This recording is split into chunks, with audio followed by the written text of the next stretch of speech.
我是现代脱口秀女王，靠一张嘴横扫全网。没想到，一睁眼，穿成了古代侯府刚从乡下接回来的粗鄙林笑笑。乡下丫头就是没规矩，让这么多长辈等着，连行礼都不知道。这阵仗不像认亲，倒像我的脱口秀新专场。今晚的观众看起来很渴望被硬控了。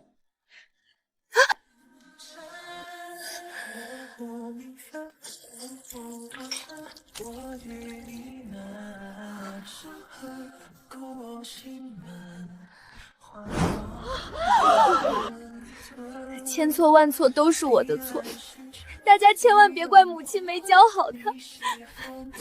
妹妹刚回来，不懂府里的规矩，都是我不好，不该来打扰妹妹的。妹妹肯定是不小心把我绊倒的。婉月真是太善良了，你看那乡下丫头绊了人还跟木头桩子似的站着，一脸凶相，真是粗鄙善妒。这样的人怎么配进侯府的门？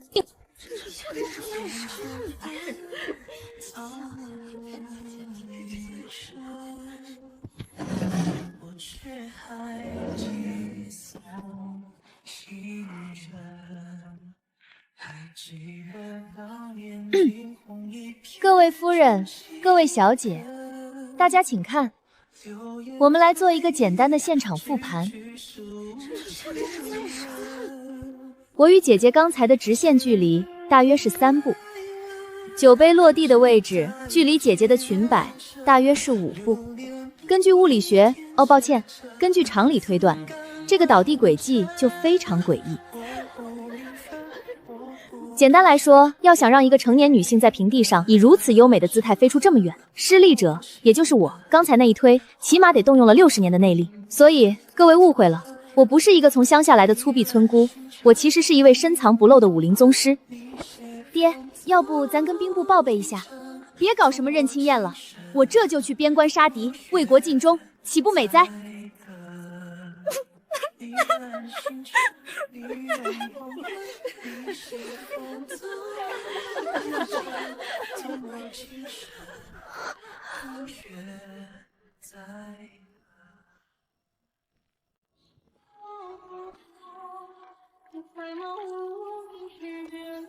放肆！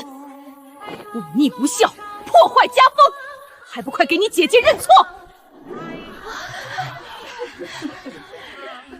哟，重量级嘉宾终于上麦了。母亲大人此言差矣，您斥我忤逆不孝，破坏家风，可方才姐姐亲口承认，千错万错都是她的错。您看，这破坏家风的罪魁祸首，她自己都已经站出来认领了，我怎敢与姐姐争功？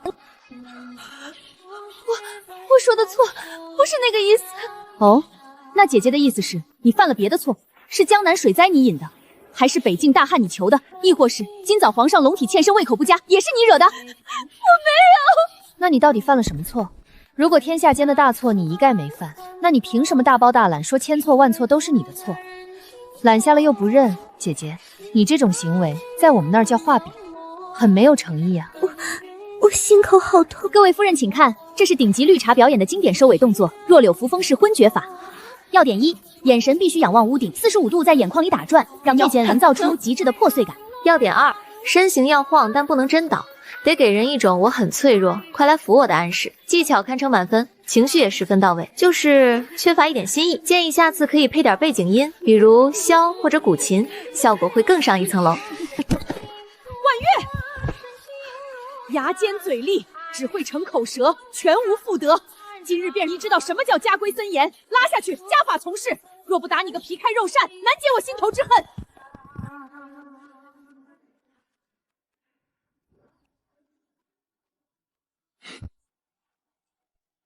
主子，侯府要动家法了，咱们要不要插手？急什么？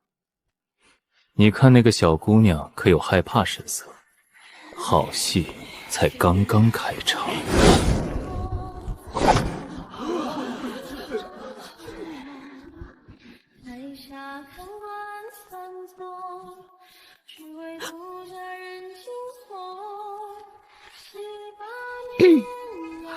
大齐律宗法篇第3卷第4条，凡在家族重大礼仪之上诈病滋事，以乱宗法秩序者，视为藐视宗法。母亲，按大齐律例，藐视宗法者，当如何处置？当以冰凉井水泼洗，以儆效尤，再杖责20，以正视听。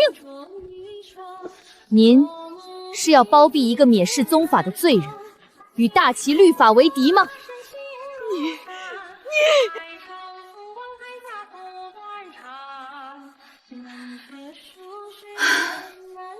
罢了，为了保全侯府的名声，也为了不让母亲大人为难，这恶人我来做。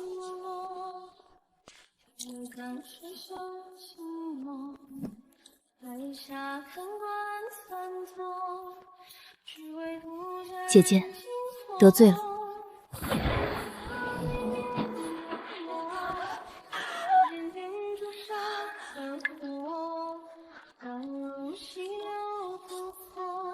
医学奇迹啊！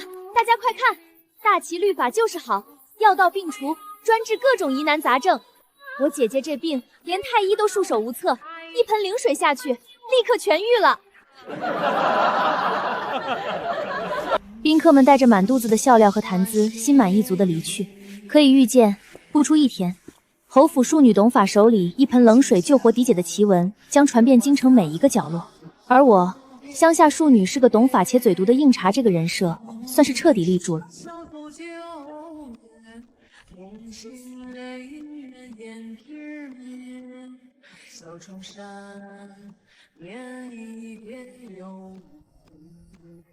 哟，第一场秀就来了个榜一大哥。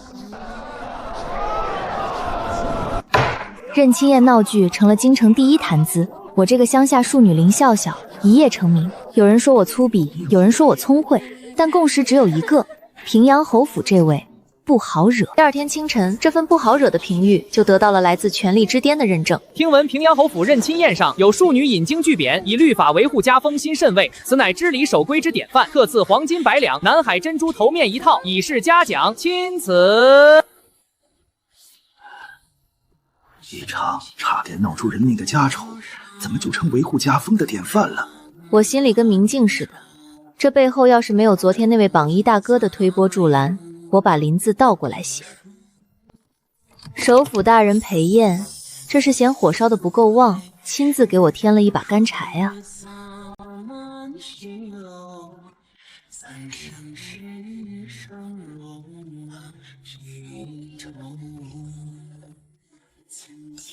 笑笑，你自幼在乡下长大，不懂京城的规矩，为娘不怪你。按女怪诫所言，女子当真尽本分，不露龟角，更不应存有私财。这些御赐之物，你年岁尚小，恐不能妥善保管。母亲先替你收着，等你日后出嫁，再为你添入嫁妆。好一个替你保管！母亲说笑了，这既是圣上所赐，便是皇恩。皇恩浩荡，女儿福薄，就算是无福消受，但也不敢随意转交。万一圣上哪天想起来，问一句头换何在，女儿若是搭不上来，岂不是犯了欺君之罪？放肆！夫人，且消消气，莫忘了咱们今日的正事。身体发肤，受之父母，不敢毁伤，孝之始也。林家给了你命，现在要你的东西是看得起你，你连这点东西都舍不得，眼里还有没有我这个母亲？你这是大不孝！孝道又来了，这是他最后的，也是最重的一顶帽子。嫡母就是母亲，要求我孝顺，合乎礼法。但问题是，我一个现代人，还能被这不合理的礼法给限制了？母亲教训的是，女儿确实不孝。为了让女儿深刻反省孝字到底有几笔，女儿恳请母亲将女儿关入祠堂，在列祖列宗面前罚跪思过。什么时候女儿想明白了，什么时候再出来。还有这种好事？好，这可是你自找的。来人，把三小姐带去祠堂，没有我的命令，不准出来，不准送饭。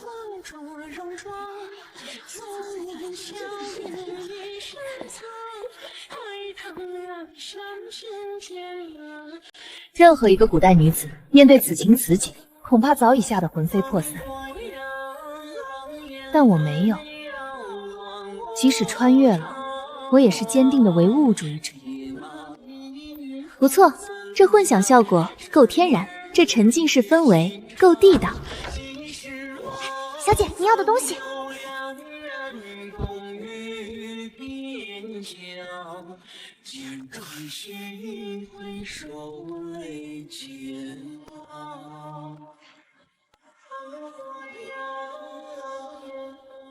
尊敬的各位邻家列祖列宗，大家晚上好，欢迎来到侯府内部员工专属第1届阴间吐槽大会。今晚我们荣幸的邀请到了一位主咖，她就是你们最孝顺的儿媳妇，我最慈爱的母亲王氏。太祖爷爷，您老人家当年跟着太祖皇帝打天下，啃树池喝马尿才创下这份家业。如今您在地下啃着又冷又硬的猪头肉，您猜您那好儿媳今天早上漱口用的试水炖的血燕啊！祠堂里关着的不是三小姐吗？这是祖宗显灵了，要鬼了！祖宗显灵骂人了！各位老祖宗，你们可能不知道，王氏不仅吃的比你们好，穿的也比你们阔绰。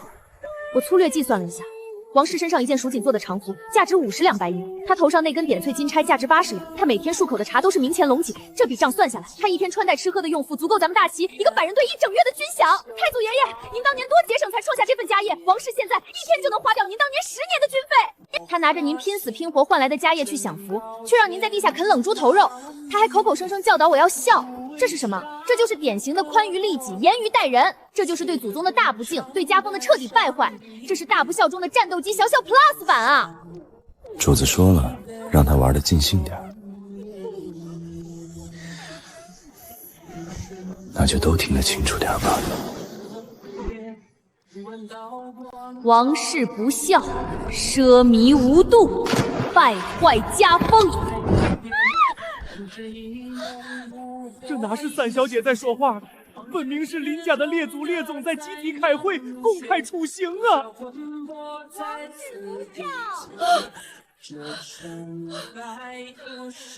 来人！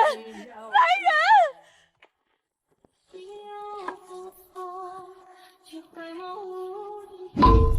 开门！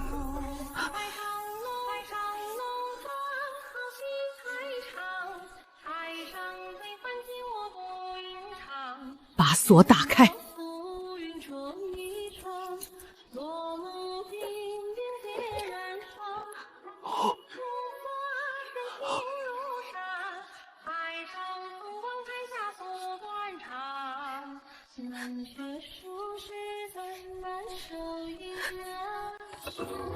母亲，你可算来了！祖宗昨晚托梦给我了，他们说他们在底下又冷又饿，冻得直发抖。他们问我为什么您囤着那么多金银珠宝，压着那么多私房钱，却连一件金身都不肯给他们送。他们说您不孝啊！惊不惊喜，意不意外？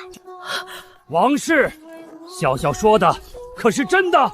你口口声声跟我们讲祖宗规矩，讲孝道传承，难道你连给列祖列宗塑几件金身的钱都舍不得出吗？跪着像什么话？起来说话！哼！母亲，先进去吧。祖老明鉴，非是不孝，实在是宫中账房近来开销大，周转不灵，实在拿不出这笔巨款啊！母亲说笑了。您城东那3家专做贵妇人生意的绸缎铺子，我听账房先生说，上个吴光后不好，也才净赚了3000两白银。还有城西那个米粮行，更是日进斗金。这些铺子田产可都是记在您私人名下的呀。孝心无价，您总不会为了区几千两银子，就让列祖列宗在地下继续受冻吧？王氏，你跟我们哭穷，结果自己富得流油，你还有什么话说？母亲，您不是经常教导我吗？身体发肤受之父母，钱财乃身外之物。您看，列祖列宗就是咱们林家所有人的父母。如今长辈们在地下受苦，想要您的钱，那是看得起您。您要是连这点钱都舍不得，眼里还有没有列祖列宗？您这才是真正的大不孝啊！母亲，夫人，您怎么了？夫人，您醒醒！参汤，快灌下去！既你已醒了，就把这自愿捐出私产，为林氏先祖重塑金身文书签了吧。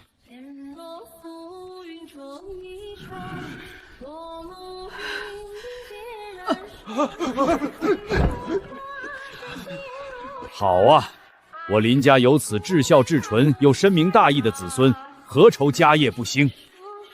王氏此番急火攻心，又大出血本，恐怕要病上一阵子了。这偌大的侯府，终贵不可无人打理啊！我看笑笑这孩子就很好，懂规矩，明事理，算账也清清楚楚。从今日起，在王氏病愈之前，这侯府内库的钥匙就由你来暂时掌管。就这样，我兵不血刃，不仅保住了皇帝的赏赐，但像掏空了主母的私库，还顺理成章地从一个任人欺凌的受气包，拿到了象征着侯府最高内务权力的内库钥匙。最后，王氏吐血昏迷，三小姐顺理成章拿到了内库钥匙。这丫头倒是个宝贝，有点意思。不过她这么一闹，侯府里那些豺狼怕是都要被引出来了。去，把我书房里那份御史台弹劾林家二爷强占良田的卷宗副本给他送去，就当提前预付的下一场戏票钱。是。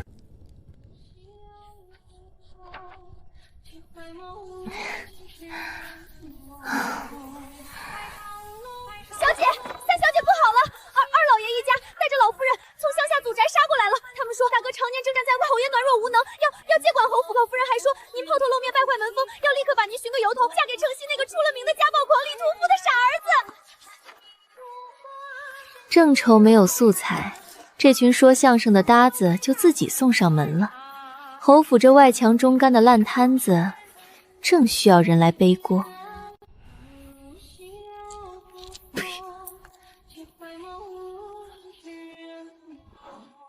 跪下！你一个庶女，趁着主母暴巧言令色骗取内库钥匙，简直反了天了！母亲，林笑笑她把钥匙交出来！从明天起，你给我滚回后院待着，不准再抛头露面败坏门风。我已做主，将你许给城西李屠夫的儿子。他虽木嫩，但配你这乡下庶女正好，不日便迎你过门。母亲说的对，三弟，你就是太软弱，才让一个丫头片子骑在头上。我们这次大老远从祖宅赶来，就是为了帮你整顿家风。你城西那3家米粮行，还有城东的绸缎庄，明天就去京兆尹那边过户到我名下。你我兄弟不分彼此，我替你打理，免得被外人骗了去。就是，女孩子家家的，迟早要嫁人。侯府的产业当然要交给我们二房来打理。笑笑啊，二婶也是为你好。那李屠夫家里可是顿顿有肉吃。去，搬一张长条桌来，放在大堂正中间。我手里拿着内库的钥匙，这个月的月钱你是不想要了？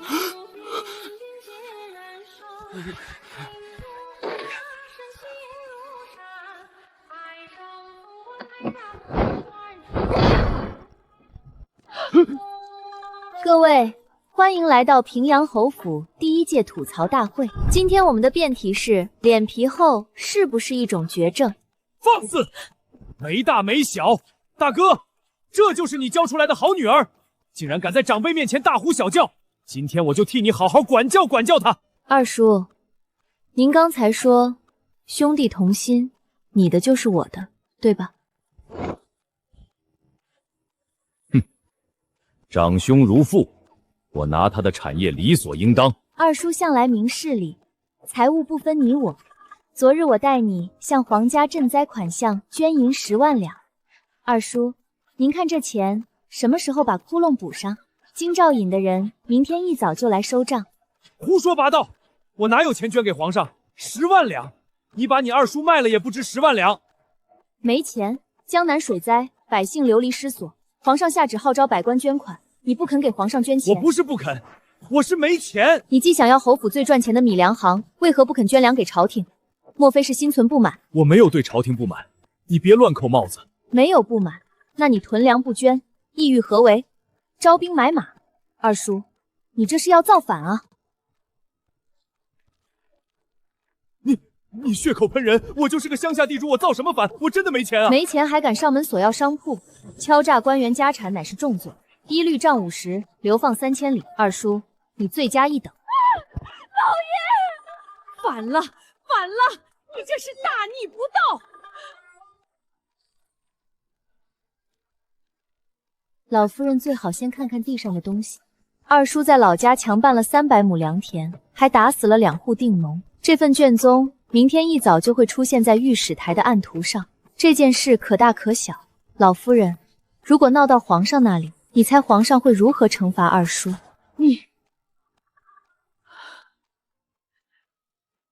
我即日起闭门念佛，再不管府中之事，把二老爷抬走，连夜送回乡下。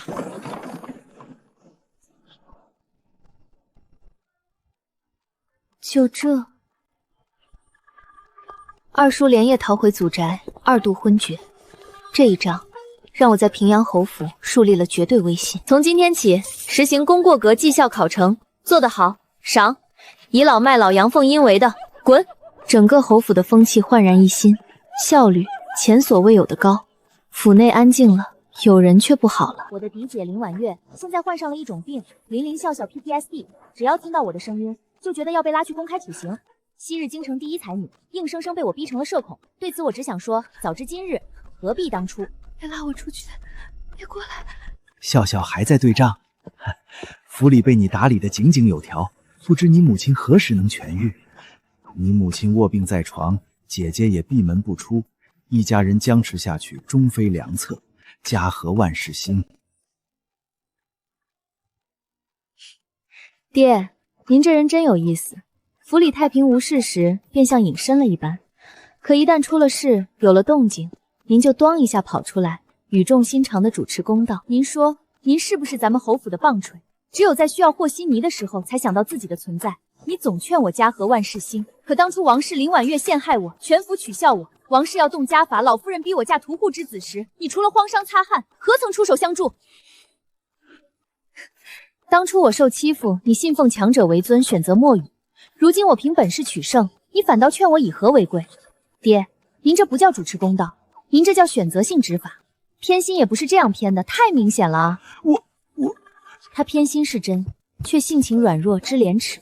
别家侯爷遇上此事，定会施家法。他尚且要脸面，也算难得。宅斗着实无趣，对手全都不堪一击。这内宅格局太小，我需要更大的舞台。首府大人，派人送礼来了。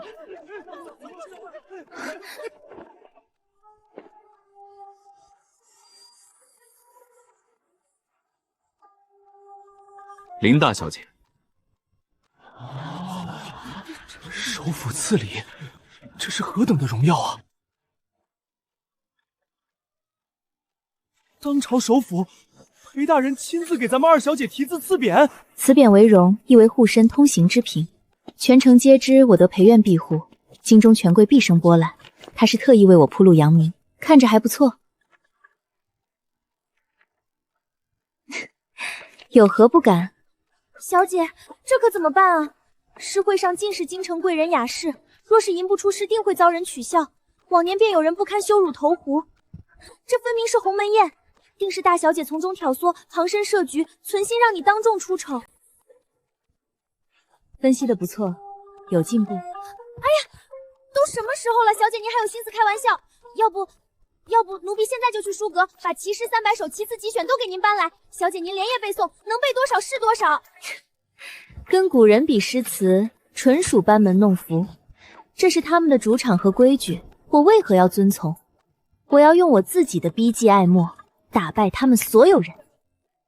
逼什么摸？小翠，别去书阁了，去把府里最好的裁缝给我叫来，带上针线尺子，连夜单工。今晚我要定制一套战袍。三小姐，这是男装啊，而且款式也太离经叛道了。就要离经叛道，选用月白轻薄云锦，需透气，不能碍我行动呼吸。2时辰内做好。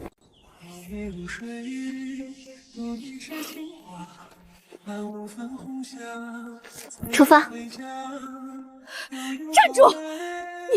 你穿的这是什么东西？身为女子，不着裙装，竟敢穿男人的衣服抛头露面！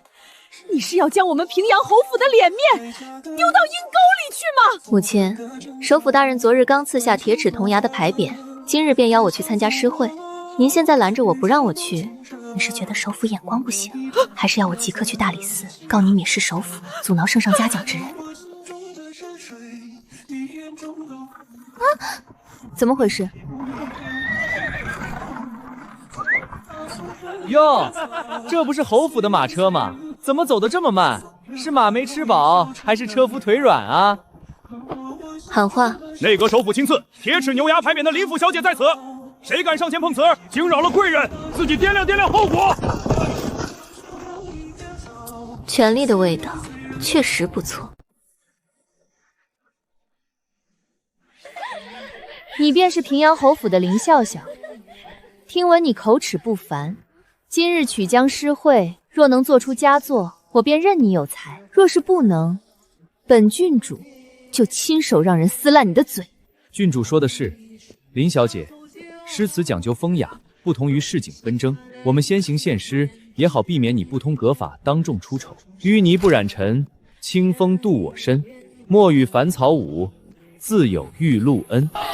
好一个墨雨凡草舞，李公子高洁。云深不知处，幽兰独自芳。岂容俗人赏，空谷守高冈。林笑笑，该你了。各位，在开始我的表演之前，我先说个事儿。你们刚才念的那些真的很烂。你敢侮辱斯文，放肆！你懂什么根律？何来侮辱斯文？分明是戳中你们痛处，才惹得众人上蹿下跳。李公子，你先别叫，听我给你唠一唠。你说荷花淤泥不染，风骨确实非常高，却没想过，若无淤泥滋养，它又怎能开花？还有你，张公子不必装模作样，你借幽兰写风骨，可江南并无山谷山冈，你笔下的幽兰不过是市井购来的盆栽，这哪里是才情，分明是杜撰虚构。你们吟风弄月，故作清高，不过是无病呻吟，自我感动。诗作看着繁复，实则空洞无物，就像摆盘花哨的菜肴，中看不中吃。这也配叫风雅才学？真正的才学是安得广厦千万间，大庇天下寒士俱欢颜的悲悯。真正的风骨是为天地立心，为生民立命的担当，而不是像你们这样聚在这里玩着无聊的文字游戏，捧着彼此的臭脚，对着底层的苦难视而不见，还自以为高人一等，沾沾自喜。你们的清谈，连我老家村口那条大黄狗听了都得摇摇头，嫌你们吵到他睡觉。你来人，给本宫把这个妖言惑众的人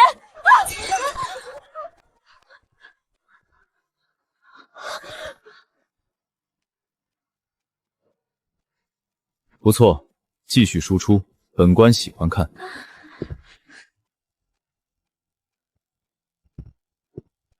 都站着干什么？诗会，继续。好一个铁齿牛牙！裴大人说你行，你就是行。诗会是文人雅集，比拼才艺而非争吵。你再能言善辩，若无本事，省就粗俗难登台面。林笑笑，这就让你瞧瞧，什么叫做风雅。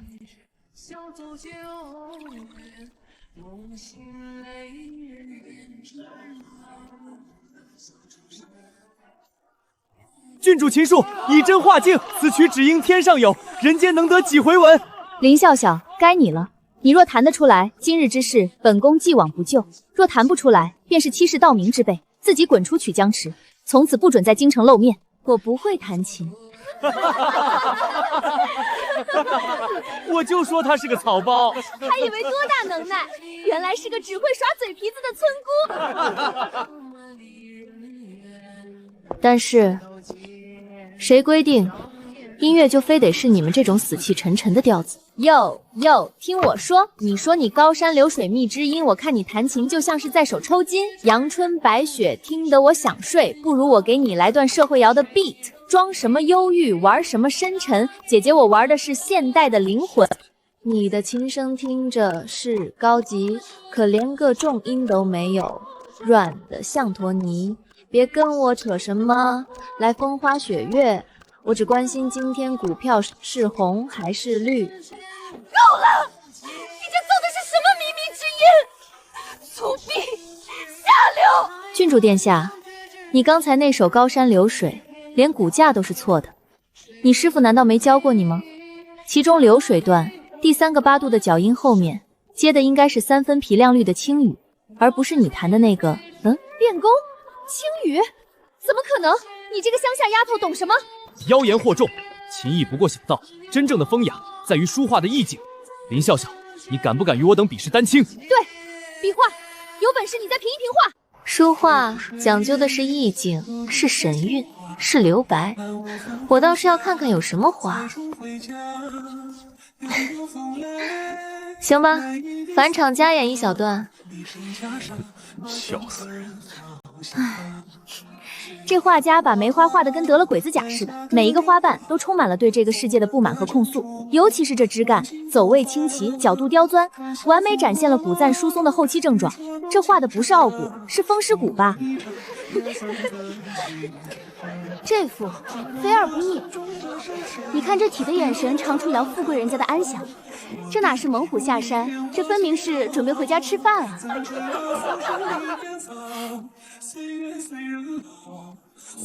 林三小姐，首府大人说您说了这么久，口渴了，特并小的给您送一盏雨前红酒，润润喉。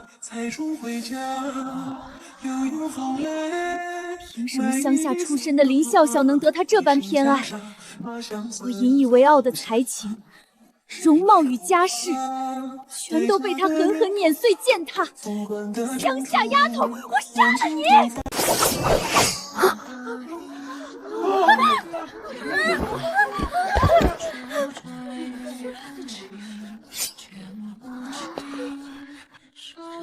大齐律刑法篇，皇室宗亲无诏令无实据，于公众场合蓄意杀害朝廷命名家眷，与庶民同罪。郡主殿下，你是想用你金枝玉叶的命，拿整个皇室的声誉，来给我这个乡下村姑陪葬吗？各位看到了吗？这就是你们引以为傲的风雅。你们的雅是建立在什么之上的？你们的雅是建立在农人顶着烈日弯腰插秧的辛劳之上，是建立在边关将士浴血奋战马革裹尸的忠魂之上，是建立在万千工匠呕心沥血昼夜不休的劳作之上。你们吃着他们种的米，穿着他们织的布，住着他们造的房，享受着他们用命换来的太平盛世。结果你们在这里做什么？你们在这里无病呻吟，伤春悲秋。你们在这里玩着文字游戏，党同伐异。你们在这里为了一点虚名就要拔剑杀人。我告诉你们，什么叫风骨？先天下之忧而忧，后天下之乐而乐，这叫风骨。什么叫才华？长风破浪会有时，直挂云帆济沧海，这叫才华。大齐如今需要的不是多几个像你们这样只会堆砌词养粉饰太平的寄生虫，而是需要能开渠治水，能戍边安邦，能为万民立命的实汉家。你们的风雅一文不值。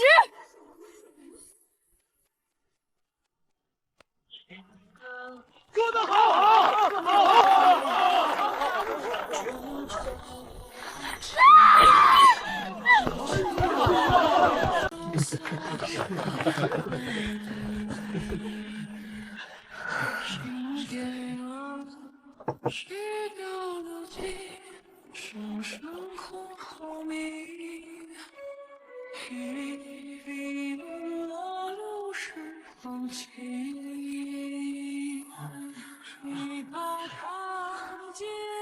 表现不错，有麻烦可以来找我。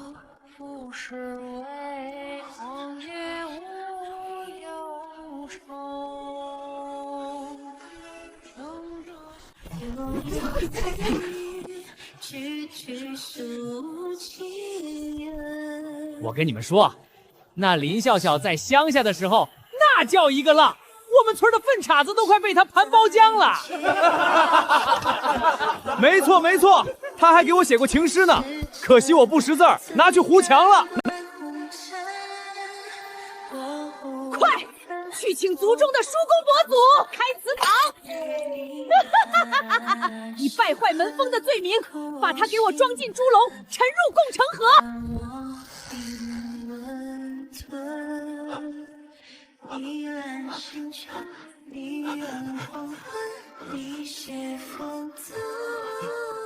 笑笑，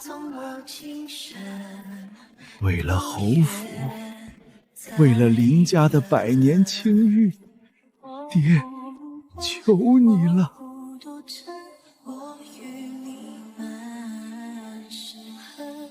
爹，你觉得我死了，这事儿就算完了？我死了，这桩风流艳事就成了铁证。永安侯府的庶女畏罪自尽，从此以后，侯府的女儿还嫁得出去吗？侯府的儿子在同僚面前还抬得起头吗？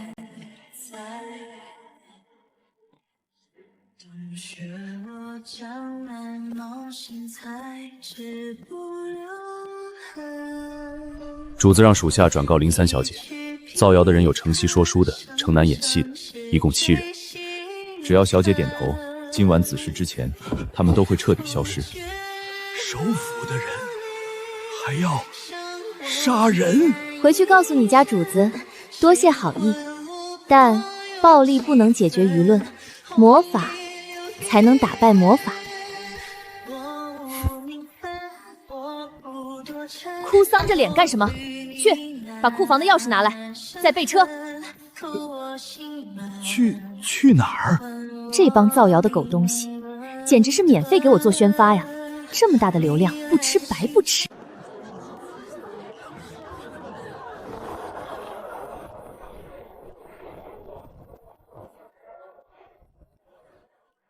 本次发布会凭票入场，后排看台10两银子一位，中排雅座50两银子一位，前排 VIP 贵宾席100两银子一位，座位有限，先到先得，售完即止。卖票开澄清会，还把票价定得这么高，疯了！这个林笑笑绝对是疯了，古往今来哪有女子这般行事？闻所未闻，简直闻所未闻！100两他怎么不去抢？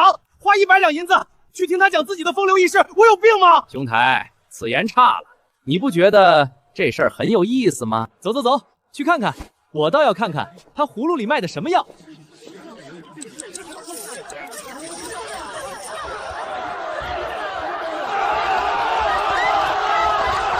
吃瓜是人类的本能，吃这么新鲜、这么刺激、这么伤风败俗的花，别说100两，就是1000两，个别不差钱的人也愿意。VIP 票最后一张150两，要不要？我林笑笑凭一己之力，创造了大齐朝有史以来最成功的营销案例。流量有了，钱也有了，接下来就是见证奇迹的时刻。小姐，不好了，那几个在外面造谣的地痞流氓，他们也买票进来了。来了，我知道他们会来。既然有人买通了这些地痞造我的谣，那么让他们当着全京城权贵的面与我对峙，用最污秽的语言将那些编造的谎言做实成铁证，幕后之人自然更开心。不过，想在我的主场用我搭的台子唱一出置我于死地的大戏，哼，他们这是在想屁吃。他们不来，这出戏还不够精彩呢。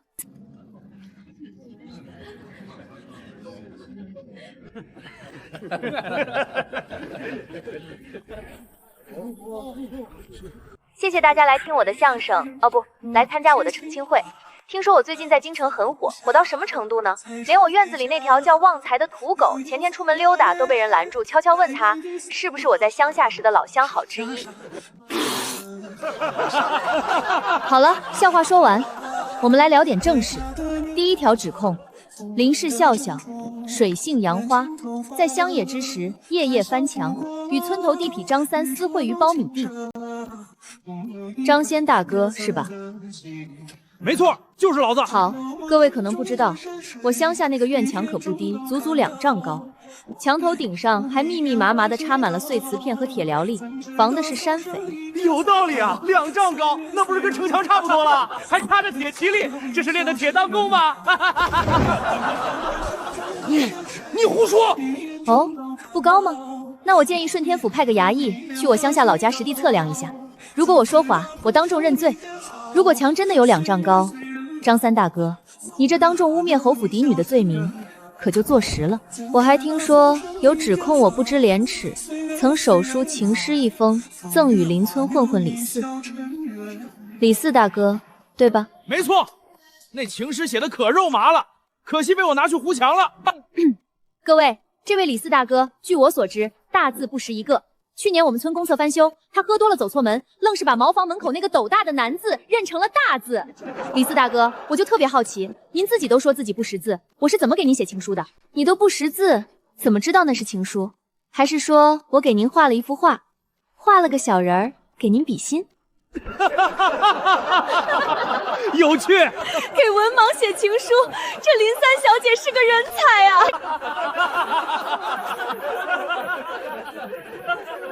小蹄子，耍我们！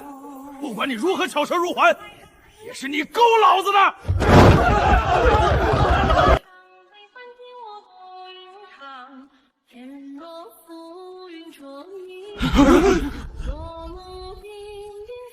继续讲，本官听得正高兴，谁敢打断，杀了！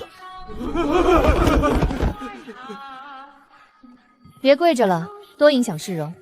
来，上台说。台下观众花了钱的，听不清楚可不成。不，姑奶奶，我们错了，我们有眼不识泰山，我们再也不敢了。错了？哪儿错了？你们不是说我跟你们有染吗？来，上台把细节讲清楚。是先牵的手还是先亲的嘴？苞米地里蚊子多不多？这些可都是观众老爷们花了100两银子想听的细节啊！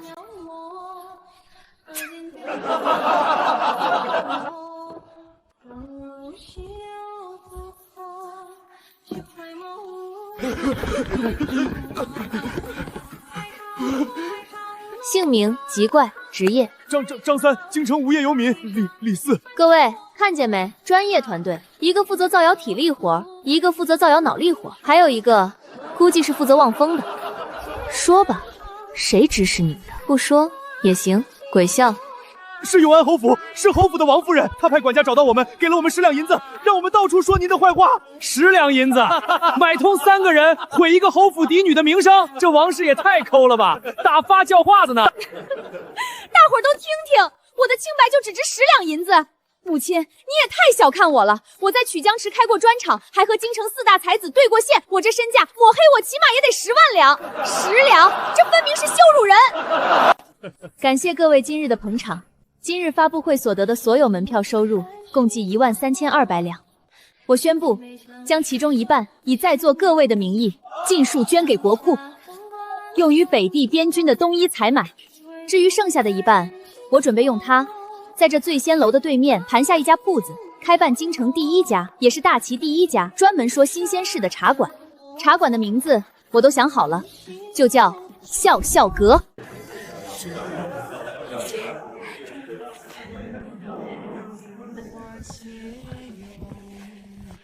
坐。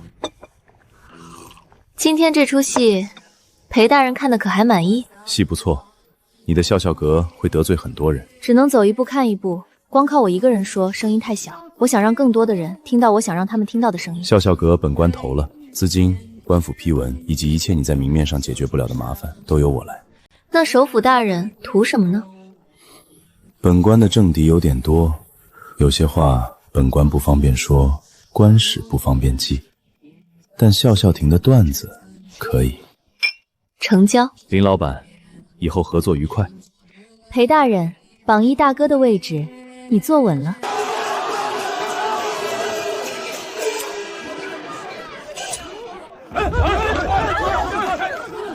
让开，都让开！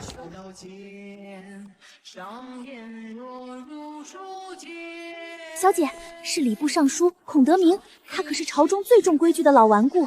自有民女林氏不守妇道，抛头露面，巧言亮色，蛊惑人心，败坏风俗，实乃我大齐礼教之大度。即日起，查封笑笑阁，以正视听。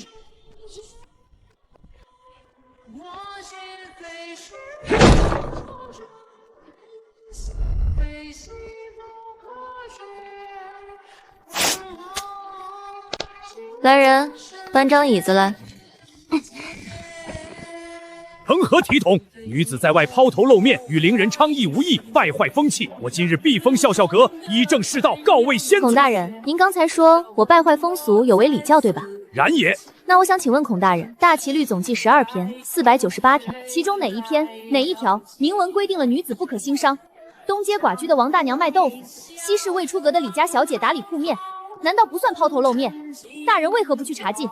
莫非这离教也看人下菜，专挑我这侯府之人拿捏？是啊，王大娘卖了20年豆腐，李家小姐的生意做得可大了，也没见礼部去管啊。强词夺理，他们是为生计所迫，情非得已，而你不过是哗众取宠，图个虚名罢了。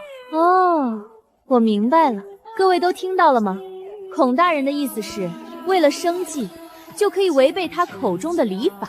为了活下去，女子就可以抛头露面。孔大人，我实在不解，礼法遇上生计便可变通，难道他能随意曲解，因人而异？莫非只有贫苦女子才能外出营生，我便该被礼法禁锢在后宅？这规矩标准，难道全凭大人一言而定？你住口！你这妖言惑众的贱婢，自古否极司臣便是亡国之兆，女子干政，天地不容。你们这些妄图搅乱乾坤的女人，就不该踏出后宅半步。孔大人，你刚才说女子干涉外事是亡国之兆。不错，此乃天地至理，千古不易。好一个千古不易！大齐开国始制，高后列传载，建元3年秋，太祖皇帝于北极遇伏，身中7箭，昏迷不醒，朝野震动，诸王蠢蠢欲动，大齐江山危在旦夕。是孝慈高皇后于危难之际临朝称制，以女子之身暂代军权，内服百官，外镇诸王，批阅奏章3月不眠，稳固军心，方斩尽宵小英，迎太祖回朝，奠定我大齐300年不朽基业。孔大人，您张口便是否极司臣，这话难道不是在非议孝慈高皇后？难不成您觉得我大齐立国根基处处皆是隐患祸端？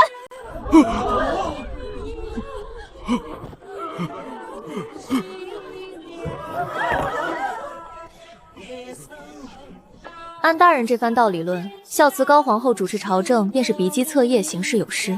那她辛苦平定的天下，莫非也算不得正道？难道我大齐100年基业，竟是依托不妥之举方才建立？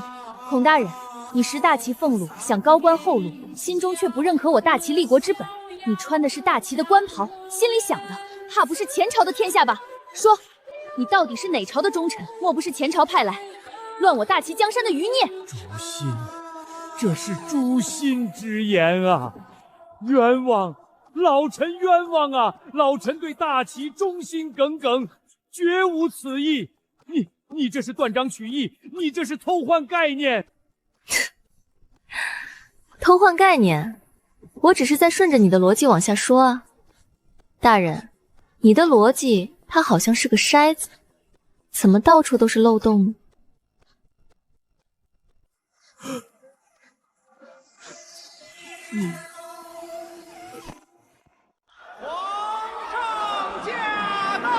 吾皇万岁万岁万岁！起来吧，大家。他也在。好一张刀子般的利嘴，好一个滴水不漏的丫头。你们听见了没？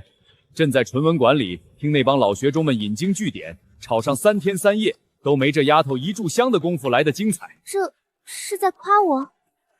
皇上，您要为老臣做主啊！此妖女巧舌如簧，曲解圣人之言，诽谤国之根本。若不严惩，我大齐国将不国呀！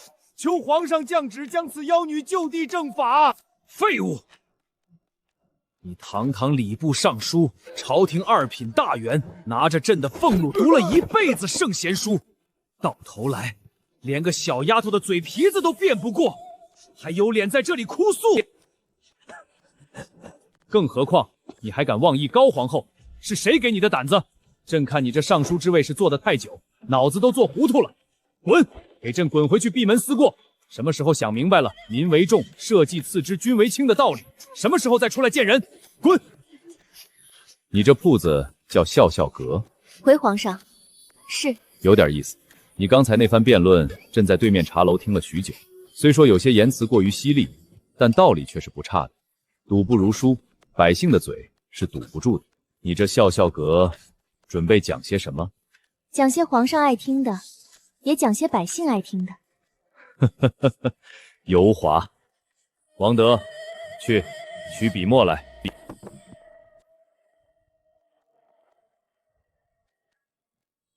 拿去，找京城最好的匠人，用金丝楠木把这5个字给朕裱起来，就挂在这笑笑阁的门头上。朕倒要看看，有朕亲笔题的匾，以后还有哪个不长眼的敢来找事儿？这位皇帝比我想象的要厉害得多，看来是要用我这张不受控制的嘴，去说一些他想说但不便说的话。我成了天子手中一把最锋利也最有趣的刀。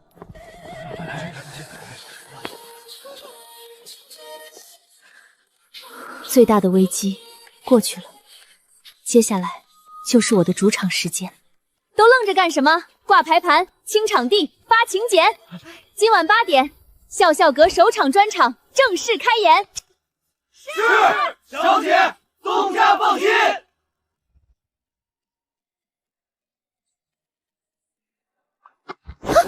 这家伙不是跟着走了吗？林老板，连笑晕高皇后临朝称制这种话都敢往外掏，你的胆子是不是太大了点？有首府大人您在后面给我托底，我怕什么？大人刚才悄悄溜下来，是打算在皇上面前英雄救美，保下我这只差点被玩脱了的棋子。本官是怕你哪天真把自己玩死了，到时候本官上哪儿再去找这么好的乐子？好家伙，还是把我当乐子。不过这极限拉扯的感觉有点上头。今晚你的首场专场，本官要听点不一样的东西。不一样的东西？好啊，那就给你来点能掀翻屋顶的。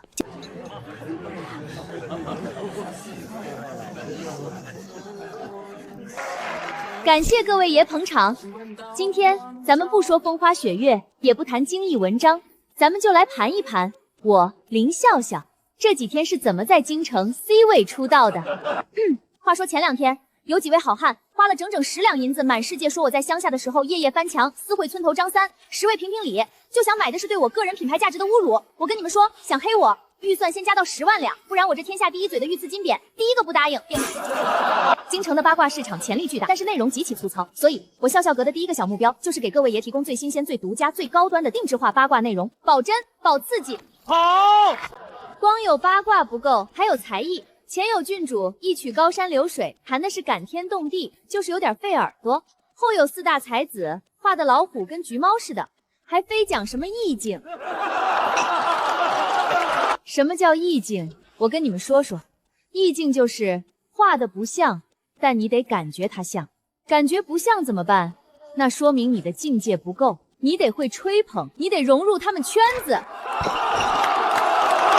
最后就是昨天那位大人，他老人家手持礼法大棒，要封了我的店，说女子抛头露面有违祖宗规矩，是亡国之兆。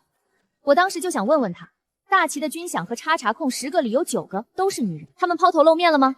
他们用自己的双手挣来了保家卫国的军饷，这叫亡国之兆。按照大人的逻辑，要想不亡国，咱们是不是得先把这帮败坏风俗的女人全关起来？所以说，有些人的道理不能细听，因为他们的脑子里装的不是圣贤书，是江湖。说得好，小姐，你快看，就今晚一场，咱们就赚了3000多两。这还只是开始，等名声彻底打出去，搞饥饿营销，再开几场 VIP 专场，这钱还不是滚滚而来？资本原始积累完成，接下来就是上市敲扁的美好蓝图了。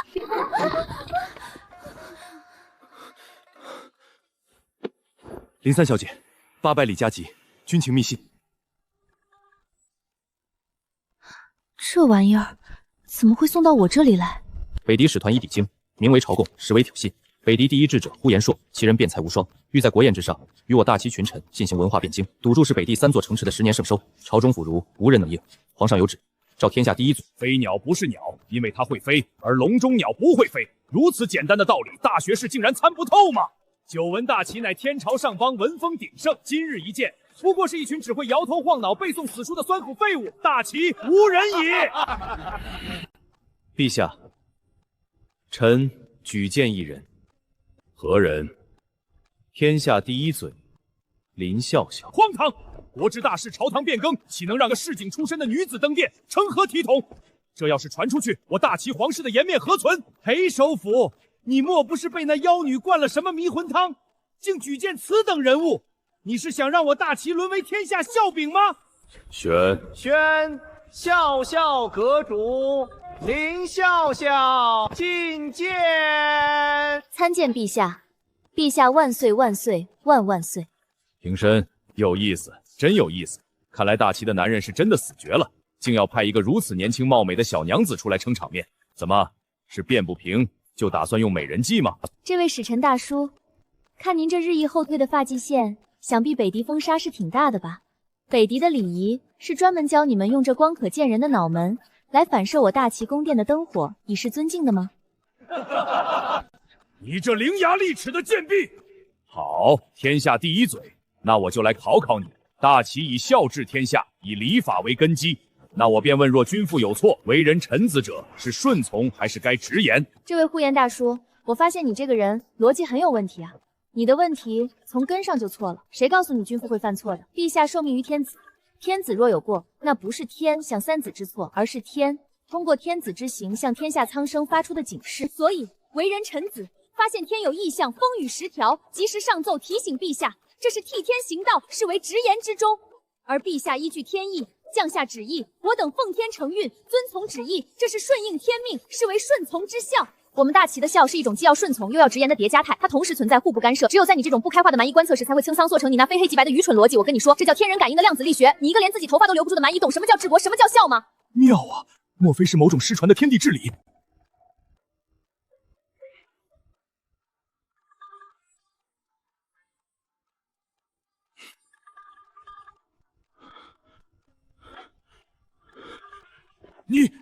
你胡说八道！对，你说的都对。算了，跟你讲不通道理，咱们聊点你能听懂的。其实我特别理解你，你们北狄弱肉强食，直来直去，多真实，哪像我们大齐搞这么多繁文缛节，虚伪。算你还有点见识，我北狄的生存法则才是天地间最真实的道理。是啊，你们那是真实。老痰盂前脚刚咽气，新单于，我不说你们也知道吧？这叫肥水不流外人台，主打的就是一个资源内部循环。我们大齐的礼教跟你们这一比，格局确实是小了，实在是太虚伪了。你敢侮辱我，我要杀了你！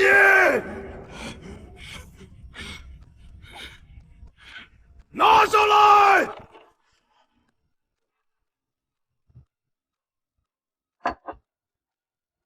这是我北狄的国宝，无解之环。你大齐不是自诩能中巧匠遍地，智慧冠绝天下吗？今日你们若有人能解开此环，我北狄自愿献上降书，10年赋税奉上。若无人能解，便证明你大齐的智慧不过是自吹自擂的笑话。你们要当着天下人的面承认自己是蠢宦之邦。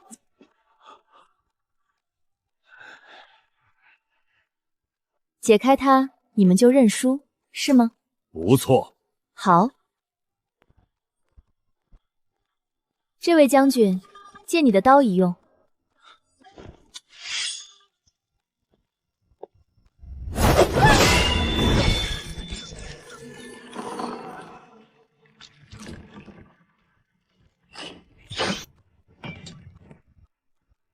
解开了。啊！你这个卑鄙的女人，你这是作弊！你毁了我们的国宝！你不讲武德！怎么，双标玩得这么溜？你们老单于亲自教的吗？第一，规则是你们定的，只说解开，可没说怎么解。第二，你们北狄人一天到晚把武力至上、强者为尊，怎么到了我大齐的殿上，反而玩起这种咬文凿字的游戏了？我告诉你，什么叫真正的大齐武德，在北狄边军将士们饮血的刀刃上，在踏平你们王庭的铁蹄下，不在这个狗屁不通的破铁环上。你要战便战，我大齐100万雄师奉陪到底。你一个逞口舌之力的东西，在这里犬吠什么？好一个天下第一嘴！今日你为我大齐挣回了天大的颜面，说吧，你想要什么赏赐？陛下谬赞了，民女也没做什么，就是举了举嘴，动了动手。主要是这位北狄智者心理素太差，我这还没发力呢，他就倒下了，实在是没什么成就感。陛下，林姑娘今日舌战蛮夷，真乃我大齐女中豪杰。如此才貌双全的女子，实乃国之瑰宝。臣长子对林姑娘的风采仰慕已久。臣今日斗胆恳请陛下天恩，将林姑娘赐婚于臣的长子。瑞亲王的长子，那个全京城出了名的虐妻狂魔，那个因为手段残忍，活活折磨死了3众正妻，至今无人敢嫁的变态纨绔。准奏。前一刻还要笑眯眯赏赐我的皇帝，下一刻就要亲手送我下地狱，这就是伴君如伴虎吗？哼！陛下，民女有一事不明，想请教陛下。放肆！圣旨已下，岂容讨价还价？说。自有平阳侯府3女林氏，温婉贤淑，才德兼备，特赐婚于瑞亲王世子，择日完婚，钦此。陛下，民女想问，这圣旨上写的温婉贤淑，才德兼备这8个字是认真的吗？请问我哪一点当得起温婉2字？民女本该感恩戴德，但问题是这份圣旨上对我的描述与事实严重不符，这叫什么？这叫虚假宣传啊！你竟敢质疑圣旨？民女不是质疑圣旨，民女只是在确认事实。民女林笑笑在京城的战绩，大家有目共睹。且不说任亲宴、祠堂与曲江池畔之事，就在刚才紫宸殿上，我把北狄第一智者说的当众晕倒。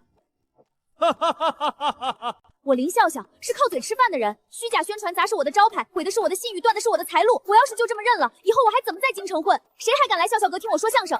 所以，陛下，只听从生是臣女的人设，要么就在这圣旨上把温婉贤淑4个字改成牙尖嘴令，民女绝不介意。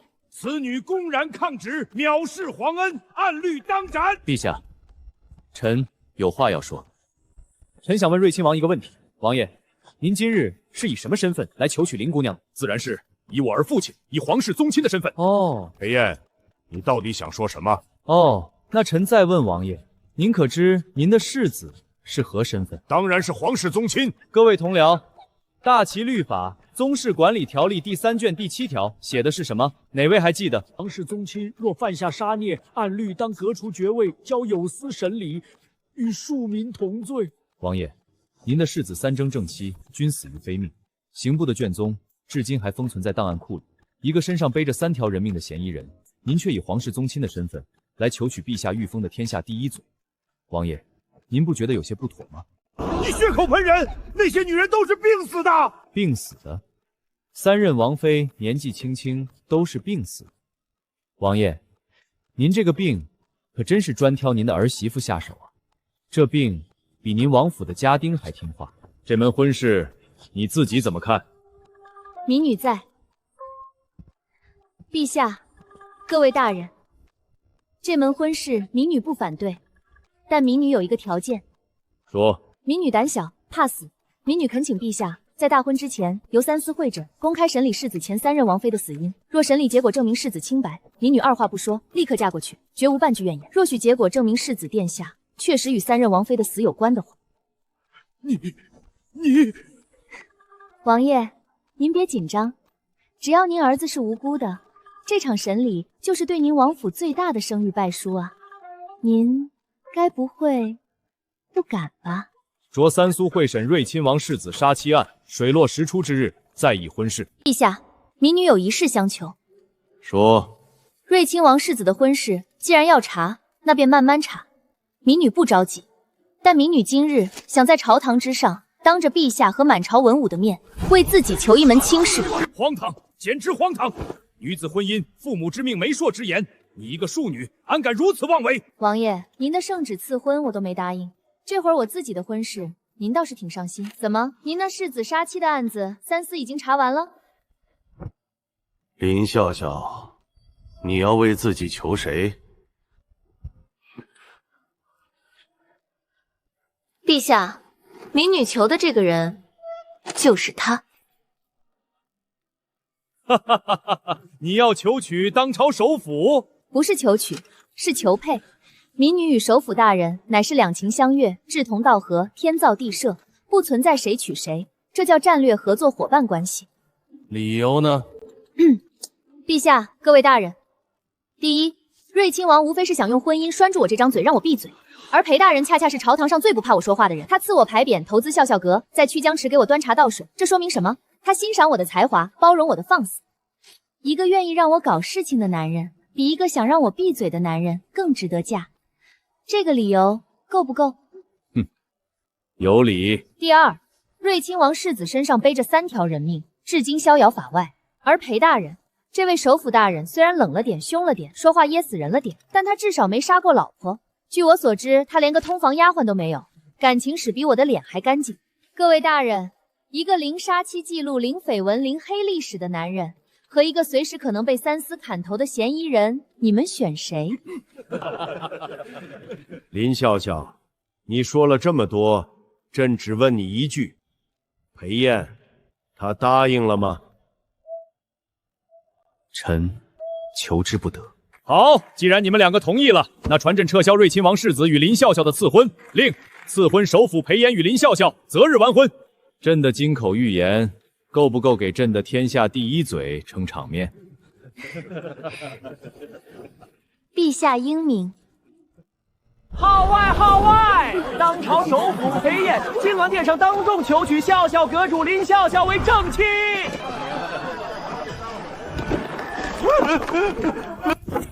裴燕，你与北狄私通，意图谋反，证据确凿。来人，将反贼裴燕给我拿下，打入天牢诏狱。宣读罪状。反贼裴燕结党勾结北狄，意图谋逆，其罪有10：一、私通敌国，泄露军情，证据确凿，天地不容。国不可一日无主，奸贼不可一日不除。本王今日便代天刑罚，判处逆贼裴燕凌迟处死，满门抄斩，即刻行刑！行刑！孽女，孽女啊！老爷不好了！什么事？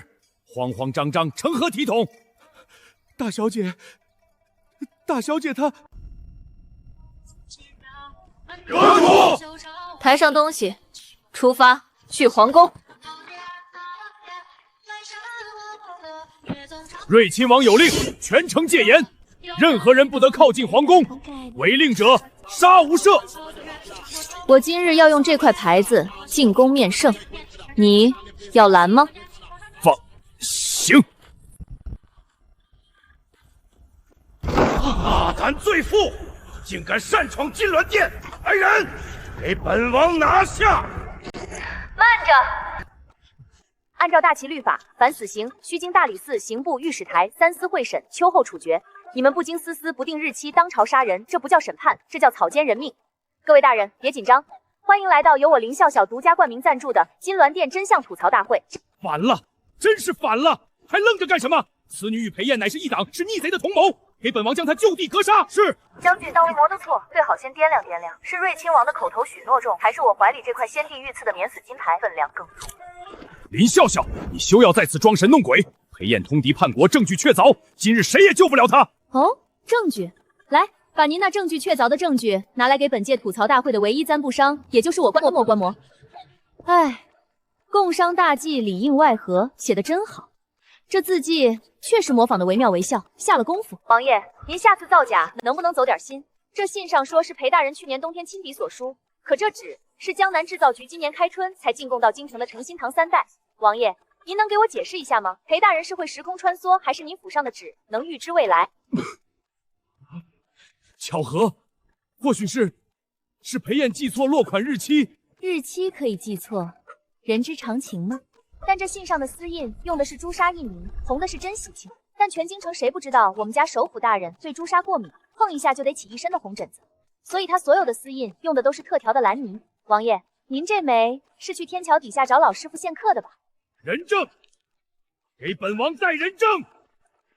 罪臣指认，就是首辅大人，是他昨夜连夜命小的将此信送往北地边关，交给敌人将领。你说你昨夜奉命连夜骑着快马出城往边关送信？是的。那你身上怎么有退红楼里头牌月姑娘身上才有的香粉味？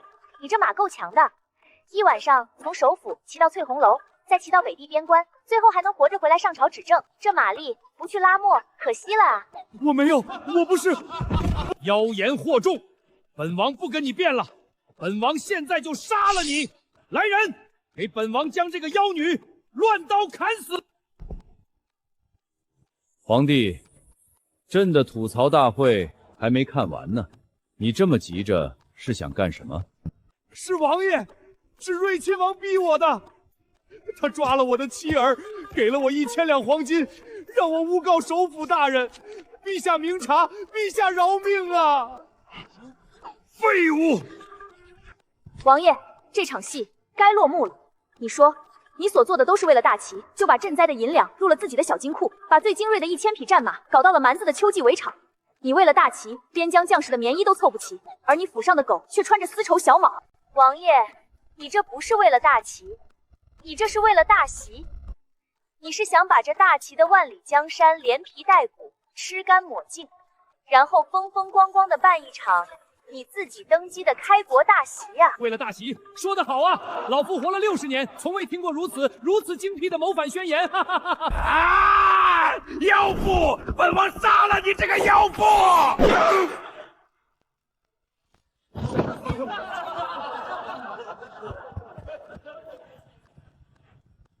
林笑笑，你今日于金轮殿上舌辩奸王，智破逆案，护朕周全，救国于危难，此乃盖世奇功。说吧，你想要什么？今日哪怕你想要入主6部，打破我大齐女子不得为官的祖制，朕也准了。多谢陛下厚爱，但这官我不当。为何？这可是光宗耀祖、青史留名之机。没意思，这朝堂太无趣了，全是一帮连笑话都听不懂的木头。我这嘴替事业才刚刚起步，可不能因为一份枯燥的工作就忘了为万民发声的初心。哈哈哈哈哈！好一个不忘初心！既然你不愿为官，那朕便换个赏赐。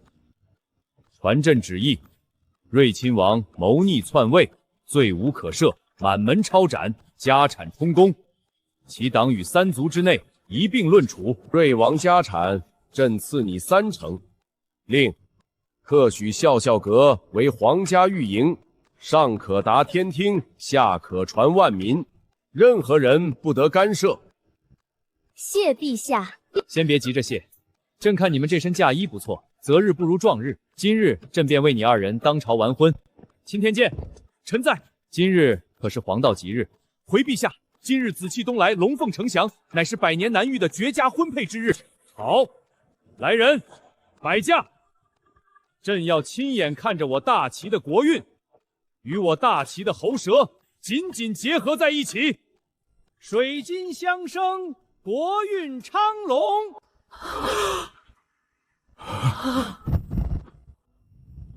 首府夫人，今晚的专场只有我一个观众，你打算讲点什么？裴大人，今晚不讲段子，讲实操。